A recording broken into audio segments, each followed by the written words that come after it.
नमस्कार दोस्तों। एक समय की बात है, किसी नगर में एक साहूकार रहता था। उसके घर में धन की कोई कमी नहीं थी, लेकिन उसकी कोई संतान नहीं थी। इस कारण वह बहुत दुखी था। पुत्र प्राप्ति के लिए वह प्रत्येक सोमवार व्रत रखता था और पूरी श्रद्धा के साथ शिव मंदिर जाकर भगवान शिव और माता पार्वती की पूजा करता था। उसकी भक्ति देखकर एक दिन मां पार्वती प्रसन्न हो गई और भगवान शिव से उस साहूकार की मनोकामना पूर्ण होने का आग्रह किया। पार्वती जी की इच्छा सुनकर भगवान शिव ने कहा कि हे पार्वती, इस संसार में हर प्राणी को उसके कर्मों का फल मिलता है और उसके भाग्य में जो हो उसे भोगना ही पड़ता है। लेकिन पार्वती जी ने साहूकार की भक्ति का मान रखने के लिए उसकी मनोकामना पूर्ण करने की इच्छा जताई। माता पार्वती के आग्रह पर शिव जी ने साहूकार को पुत्र प्राप्ति का वरदान तो दिया, लेकिन साथ ही यह भी कहा कि उसके बालक की आयु केवल 12 वर्ष होगी। माता पार्वती और भगवान शिव की बातचीत को सुनकर साहूकार उसे ना तो इस बात की खुशी थी और ना ही दुख। वह पहले की भांति शिव जी की पूजा करता रहा। कुछ समय के बाद साहूकार के घर एक पुत्र का जन्म हुआ। जब वह बालक 11 वर्ष का हुआ तो उसे पढ़ने के लिए काशी भेज दिया गया।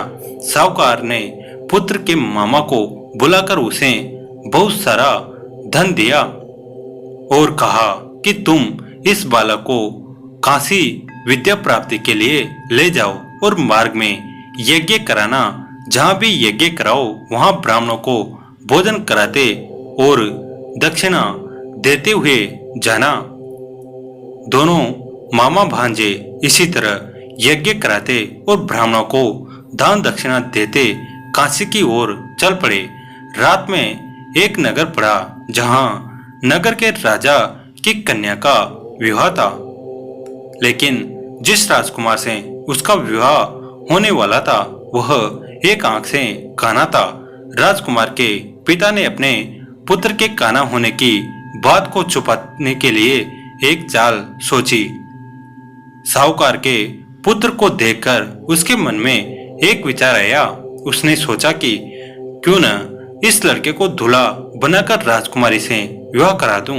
विवाह के बाद इसको धन देकर विदा कर दूंगा और राजकुमारी को अपने नगर ले जाऊंगा। लड़के को दूल्हे के वस्त्र पहनाकर राजकुमारी से विवाह कर दिया गया, लेकिन साहूकार का पुत्र ईमानदार था। उसे यह बात न्याय संगत नहीं लगी। उसने अवसर पाकर राजकुमारी की चुन्नी के पल्ले पर लिखा था कि तुम्हारा विवाह तो मेरे साथ हुआ है, लेकिन जिस राजकुमार के संग तुम्हें भेजा जाएगा वह एक आंख से काना है। मैं तो काशी पढ़ने जा रहा हूँ। जब राजकुमारी ने चुन्नी पर लिखी बातें पढ़ी तो उसने अपने माता पिता को यह बात बताई। राजा ने अपनी पुत्री को विदा नहीं किया, जिससे बारात वापस चली गई। दूसरी ओर साहूकार का लड़का और उसका मामा काशी पहुंचे और वहां जाकर उन्होंने यज्ञ किया। जिस दिन लड़के की आयु 12 साल हुई उसी दिन यज्ञ रखा गया। लड़के ने अपने मामा से कहा कि मेरी तबीयत कुछ ठीक नहीं है। मामा ने कहा कि तुम अंदर जाकर सो जाओ। शिव जी के वरदानुसार कुछ ही देर में उस बालक के प्राण निकल गए। मृत भांजे को देख उसके मामा ने विलाप शुरू किया। संयोगवश उसी समय शिव जी और माता पार्वती उधर से जा रहे थे। पार्वती ने भगवान से कहा, स्वामी, मुझे इसके रोने के स्वर सहन नहीं हो रहा। आप इस व्यक्ति के कष्ट को अवश्य दूर करें। जब शिव जी मृत बालक के समीप गए तो वह बोले कि यह उसी साहूकार का पुत्र है जिसे मैंने 12 वर्ष की आयु का वरदान दिया।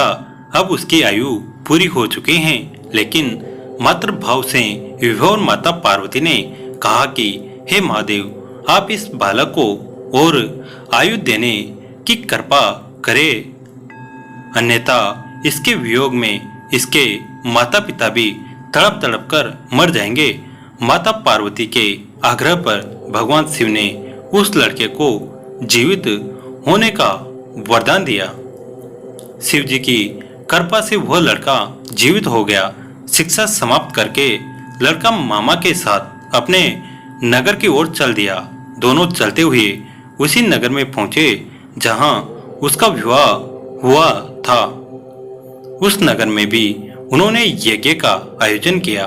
उस लड़के के ससुर ने उसे पहचान लिया और महल में ले जाकर उसकी खातिरदारी की और अपनी पुत्री को विदा किया।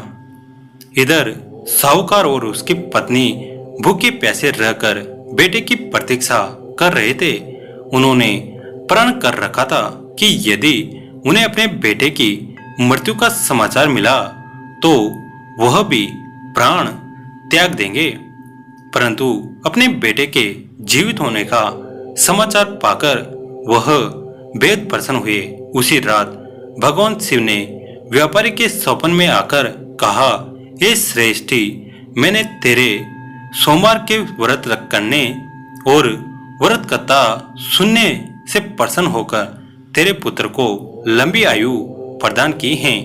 इसी प्रकार जो कोई सोमवार व्रत करता है या कथा सुनता और पढ़ता है उसके सभी दुख दूर होते हैं और समस्त मनोकामनाएं पूर्ण होती हैं। दोस्तों, यह कहानी आपको कैसी लगी कमेंट करके जरूर बताएं। वीडियो को लाइक करें, चैनल को सब्सक्राइब करें। धन्यवाद।